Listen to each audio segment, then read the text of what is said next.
About 3 months before I left Munich, Germany on my way home, World War II, I was driving a 6-by one night going from Munich back to Flakasern, where we were billeted.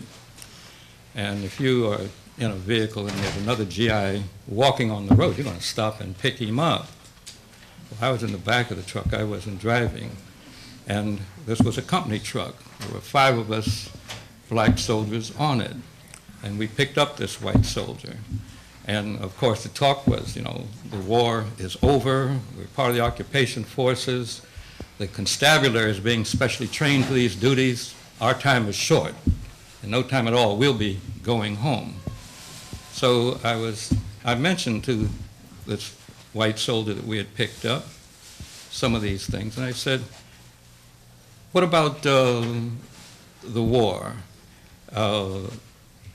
Do you think that there's going to be some changes? I would hope that as a result of our experiences during the war, that there'll be some changes. And his reply was, well, I kind of like things the way they were. We had both gone through this war. We both saw it through different lenses.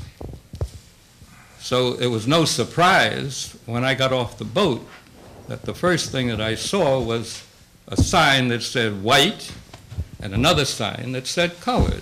Welcome home.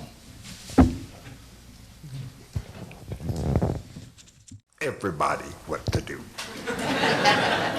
And when I say everybody, I mean everybody but the director of the agency. It took time for some people to understand that it was not color or anything else that mattered. It was the fact that that was my job to lead, not just to direct. And over time, that's what happened. Thank you. As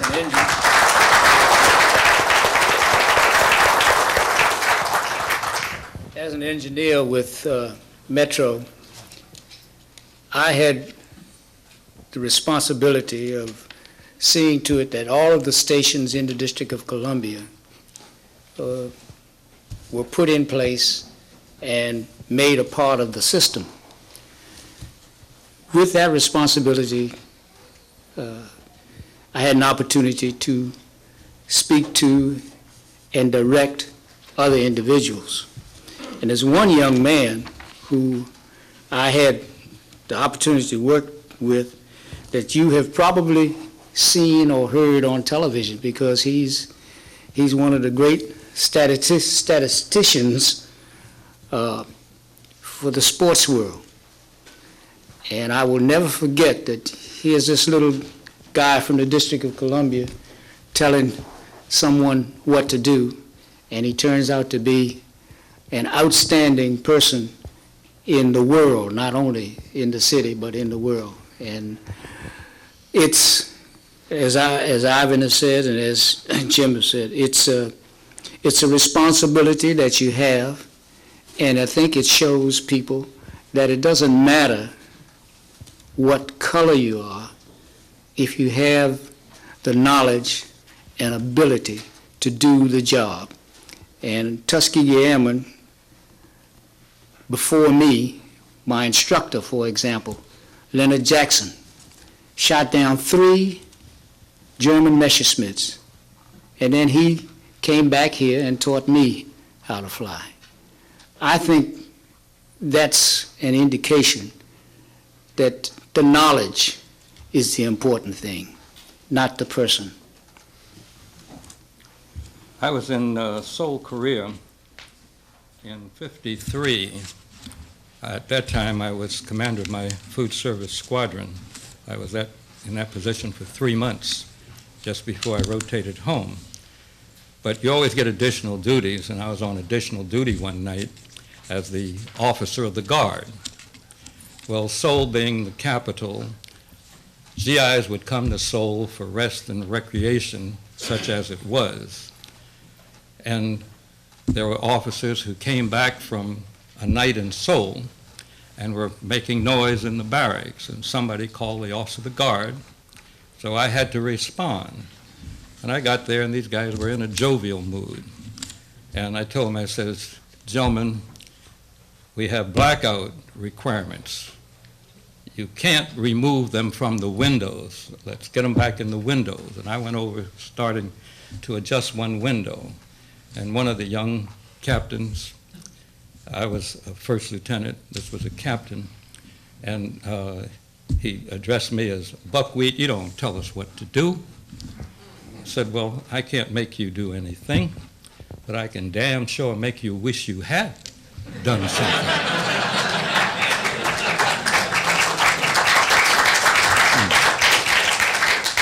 I made up my report, and the next day, just before noon, I got a call. The general's aide called me to come over to the wing commander's office to get with the wing commander, and we were supposed to go up and see General Barkis. General Barkis had a reputation. I won't mention what it was, but if you were Barkisized, you could forget about your career. And in talking with my commander, my wing commander, I gave him all of the details, and it was just what I had written in my report. And he got on the phone and talked with somebody up at the hierarchy headquarters, and he told me, he said, "Ware, you don't have to accompany me on this. I got your back." So I went back to my quarters. But this was more typical than unusual. And it was not unusual because they were drunk.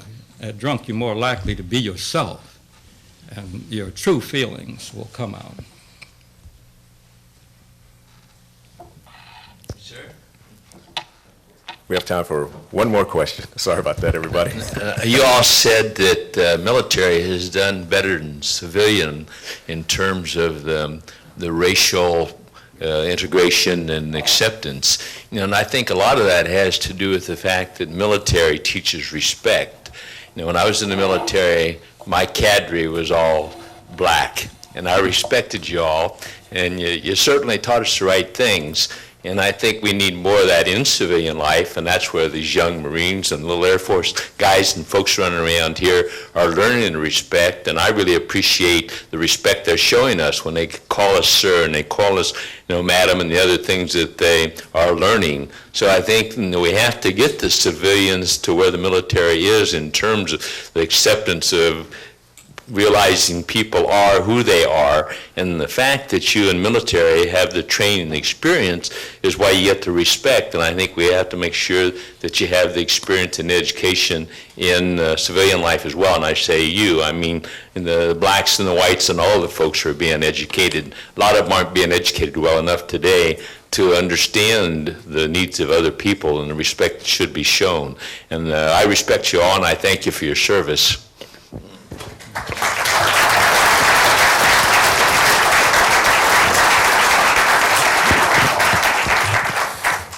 We've all thought a lot about this particular subject, and my considered opinion is that the bigots will have to die out. They're not going to change from both sides, But to piggyback on your statement, a little child shall lead them. I don't know where that came from, but I think it's an important consideration. Right. Unfortunately, you see there's a lot more to tell, but our time is coming to a close. There's still the 3-minute video that's going to be shown, and we will assemble out in the lobby area for about 20-30 minutes or so. You still want to come out and ask a question, or maybe you can talk them into standing up and getting a picture or autograph or something. But we will be around. We're still around. Look us up. We're on the web, and we're out there. So your heroes, Tuskegee Airmen.